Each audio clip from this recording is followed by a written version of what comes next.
Hello दोस्तों, आपका स्वागत है हमारे चैनल थिंक गवर्नमेंट जॉब्स पे। तो आज आपको बहुत बड़ी खुशखबरी आई है झारखंड की तरफ से, जिसमें आपको झारखंड स्टाफ सिलेक्शन कमीशन का जो सीजीएल का एग्जाम हुआ था उसका आपको डॉक्यूमेंट वेरिफिकेशन का लिस्ट आ चुका है। तो इसको देखने के लिए आपको हमारे वेबसाइट thinkgovtjobs.com पे जाना होगा। ये आपको सबसे पहले हमारी ही वेबसाइट पे देखने को मिलेगा, तो आप हमारे वेबसाइट पे विजिट करके आप इसको डाउनलोड कर सकते हैं। इसका जो डॉक्यूमेंट वेरिफिकेशन का डेट रहने वाला है वो 16 दिसंबर 2024 से 20 दिसंबर 2024 के बीच में रहने वाला है। इसकी लिंक आपको हमारे इंपॉर्टेंट लिंक सेक्शन मिल जाएगी, जहां पे आपको दिख रहा होगा रिजल्ट एंड डीवी लिस्ट। तो रिजल्ट एंड डीवी लिस्ट पे आप जैसे ही क्लिक करेंगे आपका यहाँ पे पीडीएफ डाउनलोड हो जाएगा। आपको कुछ नहीं करना है, आपको इसमें अपना रोल नंबर चेक करना है, जिसमें कि आपको दिख रहा होगा कि झारखंड सामान्य स्नातक योग्यताधारी संयुक्त प्रतियोगिता परीक्षा 2023 का आपको रिजल्ट आज के दिन आ चुका है। इसमें आपको जो इसका होने वाला है, इसका जो आपको डॉक्यूमेंट वेरिफिकेशन का डेट है वो 16 दिसंबर से 20 दिसंबर के बीच में रहने वाला है। उसकी लिस्ट आपको नीचे दी हुई है। उसके बाद आपको यहाँ पे देखने को मिलेगा कि कहाँ पे होगा। तो ये जो कार्यालय है आयोग का, वहाँ पे होगा चाय बागान नामकुम रांची। ठीक है, वहाँ पे आपका ये होने वाला है, जो 2 शिफ्ट में होगा पर डे, जो 10:30 बजे से 1-1:30 बजे तक होगा पहला शिफ्ट, एंड 2:30 बजे से 5:30 बजे तक दूसरा शिफ्ट में होगा। तो आप लोग इसको चेक कर लेंगे, जिसमें कि जैसे आपको देखने को मिल रहा होगा आपका रोल नंबर यहाँ पे जो 16/12/2024, जो 16 दिसंबर को जिनका रहने वाला है वो 10:30 बजे पहुँच जाएंगे, जिनका रोल नंबर आपको 16 के बीच में देखने को मिलेगा। फिर 16 तारीख को सेकेंड शिफ्ट देख रहा होगा, फिर 17 तारीख को फर्स्ट शिफ्ट, फिर 17 तारीख को सेकेंड शिफ्ट, 18 को ऐसे ही आप देख लेंगे, अपना रिजल्ट को चेक कर लेंगे। अगर ऐसे देखने में आपको दिक्कत होता है तो आपको मैं सिंपल बता रहा हूँ कि अपने कंप्यूटर या लैपटॉप में आप कंट्रोल F क्लिक करेंगे, आपका जो भी रोल नंबर होगा आप उसको सर्च करेंगे, ऑटोमेटिक वो आ जाएगा दोस्तों। तो आप ऐसे भी चेक कर सकते हैं। उसके बाद आपको क्या क्या डॉक्यूमेंट लगेगा उसका भी लिस्ट आ चुका है, जो नीचे में देखने को मिल रहा होगा। ठीक है, तो नीचे जाएंगे तो आपको यहाँ पे देखने को मिलेगा कि आपको यहाँ पे अभ्यर्थियों को जांच हेतु ऑनलाइन आवेदन में की गई, जो भी आपने ऑनलाइन आवेदन किया था उसके संबंधित जितने भी प्रमाण पत्र है वो सारे आपको प्रमाण पत्र देने होंगे, और उस पे सब पे आपका जो मूल रहेगा और एक मतलब जो आपका जीरोक्स होगा उस पर आपका सेल्फ अटेस्टेड रहेगा। ठीक है, उसके बाद आपको है कि हाल ही में खींचा हुआ 2 पासपोर्ट साइज फ़ोटो चाहिए होगा, जिसमें रंगीन फ़ोटो है। फिर प्रमाण पत्रों की जांच में उपस्थित नहीं होने तथा वांछित प्रमाण पत्र प्रस्तुत नहीं करने में की अवस्था में संबंधी अभ्यर्थी की अभ्यर्था समाप्त करने पर आयोग निर्णय ले सकता है। तो आप लोग को जिस दिन आप लोग को दिया हुआ है उस दिन आप लोग को कैसे भी वहाँ पहुँचना होगा दोस्तों। तो आपको परीक्षा हेतु निर्गत प्रवेश पत्र जो आपका मूल प्रत था वो आपको लेके जाना होगा। शैक्षणिक जो आपने योग्यता, जैसे आपने ग्रेजुएशन बेस पे फॉर्म फिलअप किया था तो उसके हिसाब से आपने जो जो फॉर्म में फिलअप किया था तो सारे डॉक्यूमेंट आपको लेके जाने होंगे। आरक्षण या स्थानीयता से संबंधित जो भी आपने जैसे डोमिसाइल हो गया वो आप ले जाएंगे। जाति, आय, संपत्ति प्रमाण पत्र वो आपको ले जाना होगा। अगर आप खेल कूद कोटा से है तो उसका कागज़ ले जाना होगा आपको।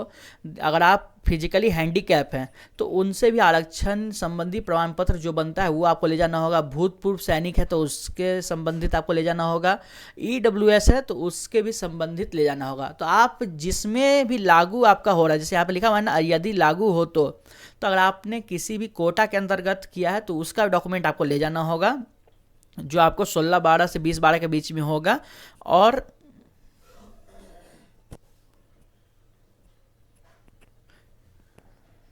ठीक है, अगर आप 16/12 से 20/12 के बीच में नहीं पहुंच पाते हैं, जो अनुपस्थित रहते हैं उनके लिए आपको यहाँ दिया हुआ है कि जो 16/12 से 20/12 के बीच में नहीं पहुंचता था निर्धारित प्रमाण पत्रों के साथ जांच कार्यक्रम में अनुपस्थित अभ्यर्थी दिनांक 26 दिसंबर 2024 से 27 दिसंबर 2024 को 11 बजे से 4 बजे तक आप वहाँ अनुपस्थित के कारणों का प्रमाण पत्र तथ्य प्रस्तुत करते हुए अपने प्रमाण पत्रों की जांच करा सकते हैं। तो आप अगर आप किस वजह से उस दिन मतलब नहीं पहुंच पाए उसका प्रमाण पत्र देना होगा, उस हिसाब से फिर आपको यहाँ पे आपको दोबारा फिर मिल सकता है। लेकिन आप लोग का जो शुरू में दिया गया आप लोग उसी दिन पहुंच जाएंगे ताकि कोई दिक्कत ना हो आगे। ठीक है, तो उसके बाद है कि उक्त तिथि को अनुपस्थित रहने वाले अभ्यर्थियों को इसके अतिरिक्त कोई अन्य अवसर प्रदान नहीं किया जाएगा। अगर आप 26 और 27 तारीख को भी अगर उपस्थित नहीं हो पाते हैं तो उसके बाद आपको फिर दोबारा उपस्थित होने का वहाँ पे आपको डॉक्यूमेंट वेरिफिकेशन का कोई चांस नहीं मिलेगा। ठीक है, उसके बाद आपको है कि अभ्यर्थी कृपया ध्यान दें कि प्रमाण पत्रों की जाँच के लिए आमंत्रित किया जाना उम्मीदवारों का अंतिम चयन नहीं है।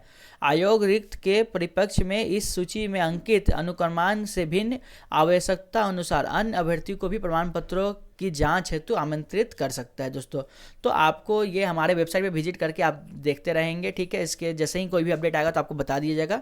तो आपको नीचे में एक फॉर्म दिख रहा होगा, इस फॉर्म को आपको भर के ले जाना होगा दोस्तों। तो आप लोग इसको देख लेंगे, जहाँ पे अपना आपको फोटो लगाना होगा पासपोर्ट साइज।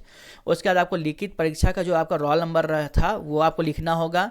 प्रमाण पत्र की जांच की तिथि, तो आपका प्रथम पाली में है या द्वितीय पाली में है, ठीक है। जिस तारीख को होगा उस तारीख को आपको यहाँ लिखना होगा। अपना नाम आपको यहाँ पे हिंदी में लिखना होगा, और इंग्लिश में बोला गया है ये आपको कैपिटल लेटर लिखा हुआ है तो कैपिटल लेटर में ही लिखना होगा अपना नाम। उसके बाद पिता का नाम, तो पिता का नाम आप लिखेंगे, माता का नाम लिख देंगे, पति का नाम अगर आप मतलब शादीशुदा हैं तो पति का नाम भी लिख सकते हैं। उसके बाद आपको यहाँ पे जन्म तिथि, तो जन्म तिथि अपना दे देंगे दोस्तों। फिर उम्र आपका कितना हो रहा है वो आपको यहाँ पे लिखना होगा दोस्तों। उसके बाद है कि अभ्यर्थी की कोटि, अगर आप कोई कोटि से आते हैं, ठीक है, जिस कोटि से आते हैं आपको वो लिखना होगा। क्षैतिज आरक्षण की कोटि यदि कोई है तो वो भी लिखना होगा दोस्तों। यदि अभ्यर्थी पीटीजी है तो उसका विवरण भी देना होगा। फिर आपको पत्राचार का पता आपको यहाँ पे लिखना होगा, दिख रहा होगा कॉलम, इसमें आप अपना पत्राचार का पता लिख देंगे। फिर आपको यहाँ पे दिख रहा होगा कि शैक्षणिक प्रमाण पत्रों की विवरणी, ठीक है। तो आपको जो शैक्षणिक प्रमाण पत्र है, जैसे क्लास 10, 12 और ग्रेजुएशन, तो आपने ग्रेजुएशन और के बेस पे फॉर्म फिलअप किया था तो ये तीनों आपने डाला था, तो आपको अपना क्लास 10 का यहाँ पे डालना होगा, विद्यालय का नाम या संस्थान का नाम, किस बोर्ड से पास किए थे, किस तारीख को पास किए थे, किस विषय में किए थे, कितना प्रतिशत आया था।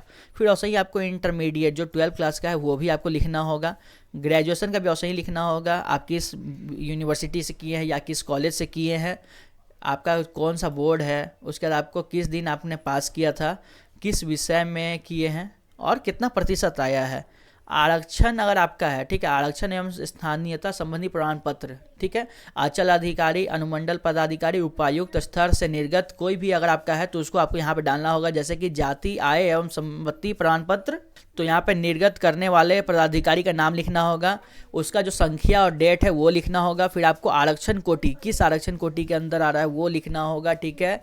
उसके बाद आपको ईबीसी BC2 के संदर्भ में है तो वो भी आपको यहाँ पे देना होगा दोस्तों, ठीक है।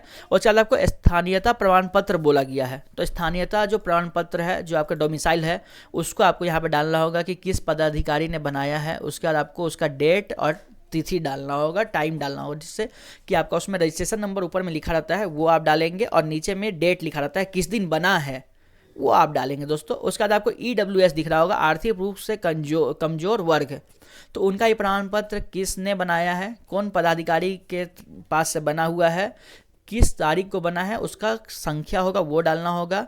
फिर कोटि, फिर आपको यहाँ पे डाल देंगे। उसके बाद आपको देखने को मिल रहा होगा कि खेलकूद कोटा, तो जो खेलकूद कोटा से आ रहे हैं उनको भी यहाँ पे अपना फिल करना होगा। उसके बाद कि अगर कोई मतलब डिजेबल पर्सन है, ठीक है, डिजेबल पर्सन में हो गया कि डिजेबल दिव्यांगता की श्रेणी, आप किस श्रेणी में आ रहे हैं वो डालना होगा। फिर आपका जो प्रमाण पत्र जो बनाए हैं उनका डिटेल्स डालना होगा, और उसमें आपका एक नंबर रहता है वो नंबर डालेंगे, और किस दिन बना है उस तारीख को आप यहाँ पे डालेंगे। उसके बाद आपको यहाँ पे दिख रहा होगा कि भूतपूर्व सैनिक होने के संबंध में, तो भूतपूर्व सैनिक है तो वो भी आपको यहाँ पे फिल कर देना होगा। उसके बाद आपको यहाँ पे दिख रहा होगा कि जो मैं यहाँ लिखा हुआ है कि मैं घोषणा करती हूँ कि जांच प्रपत्र में दी गई सभी जानकारी मेरे समझ और विश्वास के अनुसार सही, पूर्ण और सत्य है। यदि कोई भी सूचना किसी भी स्तर पर गलत या त्रुटिपूर्ण प्रमाणित होती है या मेरी भर्ती से के पहले या बाद में अयोग्यता प्रमाणित होती है तो मेरी उम्मीदवारी रद्द कर दी जाएगी और भर्ती के विषय में मेरे सभी दावे निरस्त कर दिए जाएंगे। ये आपको लिखना होगा, ये आपको आप लिख के नहीं ले जाना है, यहाँ पे लिखा हुआ है डायरेक्ट कि जांच पदाधिकारी के समक्ष, तो आप जहाँ जाएंगे आपको वहीं लिखना होगा। उसके बाद आपको सिग्नेचर भी उन्हीं के सामने करना होगा, हिंदी और अंग्रेजी दोनों में, ठीक है। तो ये आप लोग वहीं पे करेंगे। उसके बाद आपको जांच पदाधिकारी के सामने ही इसको करना होगा।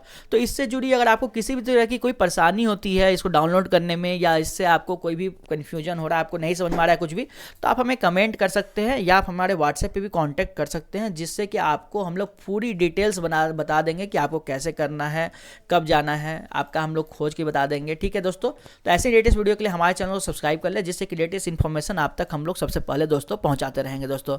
एंड जिनका भी हुआ है उनको बेस्ट ऑफ लक। आप लोग 16 तारीख से 20 तारीख के बीच में जरूर से जरूर अपना डॉक्यूमेंट वेरिफिकेशन करवा लेंगे दोस्तों। Thank you.